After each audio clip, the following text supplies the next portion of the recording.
त्रेता युग में रावण से भी एक शक्तिशाली राजा था जिसका नाम सहस्त्रबाहु था। उसकी राजधानी माहेशमती नगर थी जो नर्मदा के तट पर बसी हुई थी। वर्तमान में यह स्थान मध्य प्रदेश राज्य के नर्मदा नदी के पास महेश्वर नगर है, जहां सहस्त्रबाहु को समर्पित मंदिर भी स्थित है।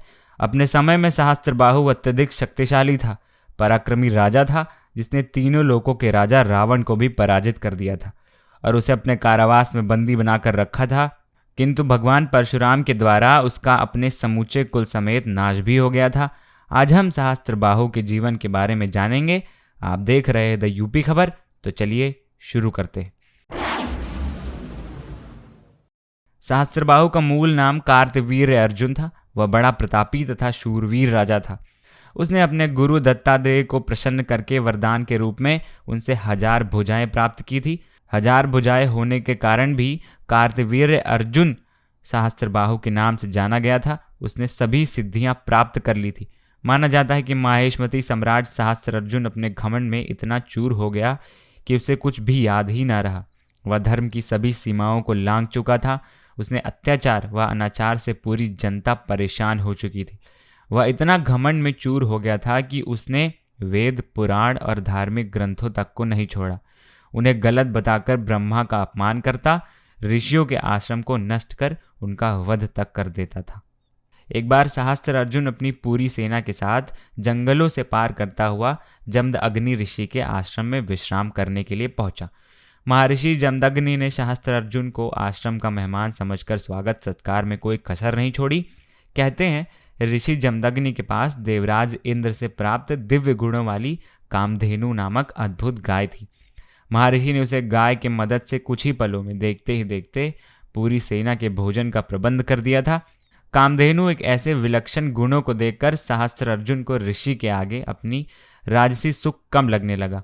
उसके मन में ऐसी अद्भुत गाय को पाने की लालसा जागी। उसने ऋषि जमदग्नि से कामधेनु को मांगा, लेकिन ऋषि जमदग्नि ने उन्हें यह देने से मना कर दिया। इसके पश्चात अपने अहंकार में राजा सहस्त्रबाहु ने बल का प्रयोग कर आश्रम को तहस नहस कर दिया तथा वहां से गाय लेकर चले गए। जब परशुराम अपने आश्रम पहुंचे तब उनकी माता रेणुका ने उन्हें सारी बातें विस्तार पूर्वक बताई। भगवान परशुराम अपने माता पिता के अपमान और आश्रम को तहस नहस देखकर अवशोषित हो गए और उसी वक्त उन्होंने दुराचारी सहस्त्रार्जुन और उसकी सेना का नाश करने का संकल्प ले लिया था। भगवान परशुराम अपना परशु कुल्हाड़ी लेकर माहेशमती नगरी गए तथा राजा सहस्त्रबाहु की सारी भुजाएं काट डाली और उसका वध कर डाला। राजा सहस्त्रबाहु के वध के पश्चात जब परशुराम तीर्थ यात्रा पर गए हुए थे तब सहस्त्रबाहु के पुत्रों ने ऋषि जमदग्नि की हत्या कर दी। माता रेणुका ने सहायता वश पुत्र परशुराम के विलाप स्वर में पुकारा। जब परशुराम माता की पुकार सुनकर आश्रम पहुंचे तो माता को विलाप करते देख और माता के समीप पिता का कटा सिर, उनके शरीर पर 21 घाव देखे।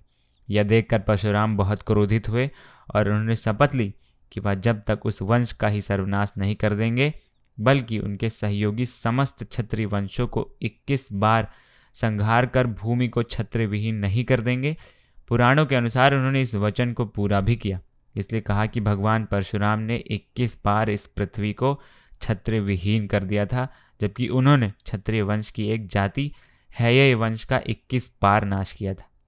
जहां एक और राजा सहस्त्रबाहु ने तीनों लोकों के राजा रावण को पराजित कर अपनी कीर्ति का लोहा मनवाया था, तो वहीं दूसरी ओर उनकी एक गलती के कारण केवल उनका नहीं बल्कि उनके समूचे वंश का नाश हो गया था।